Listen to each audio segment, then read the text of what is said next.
So, if you take the antinatalist perspective even further, you eventually arrive at a more radical extension known as Efilism. The name itself is simply the word life, spelled backwards, and that reversal is symbolic. It reflects the idea that life, rather than being a triumph, might actually be the core problem. Now, while antinatalism usually focuses on human choices, specifically the decision not to bring new humans into existence, Efilism broadens the argument much further. It looks beyond humanity and points to the deeper mechanism behind all living systems. From this viewpoint, the real issue isn't just human reproduction. The real issue is the DNA molecule itself, the self-replicating system that produces all sentient life.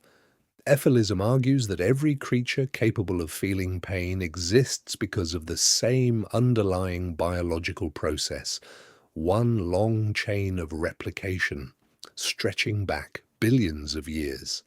And because that system inevitably produces suffering, hunger, fear, disease, predation, aging, Efilists see the entire structure as a kind of universal trap.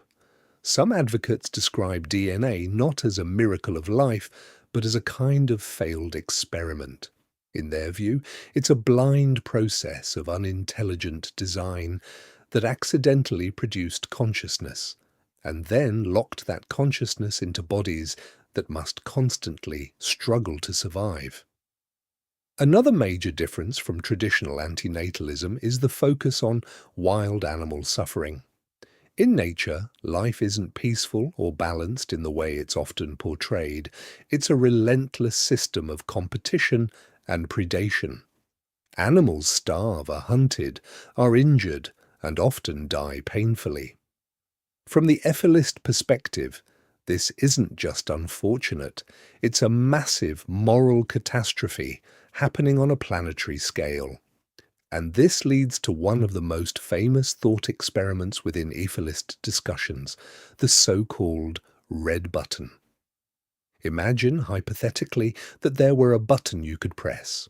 Pressing it would instantly and painlessly end all sentient life in the universe. No suffering, no fear, no prolonged dying, just a quiet, permanent stop to the entire biological process. The question posed is simple but unsettling. If pressing that button would eliminate all future suffering forever, should it be pressed? For many people, the idea feels shocking or morally disturbing, but within the Efilist framework, the answer becomes more straightforward. If suffering is the primary moral problem, and if existence inevitably produces suffering, then ending the system might be seen as an act of ultimate compassion. This line of reasoning often connects to a philosophical position called negative utilitarianism. Unlike traditional utilitarianism, which tries to maximize happiness, negative utilitarianism prioritizes minimizing suffering above everything else. Within that framework, there's an important asymmetry between pain and pleasure. Thinkers like David Benatar argue that the presence of pain is clearly bad, but the absence of pleasure isn't necessarily bad, if there is no one there to miss it.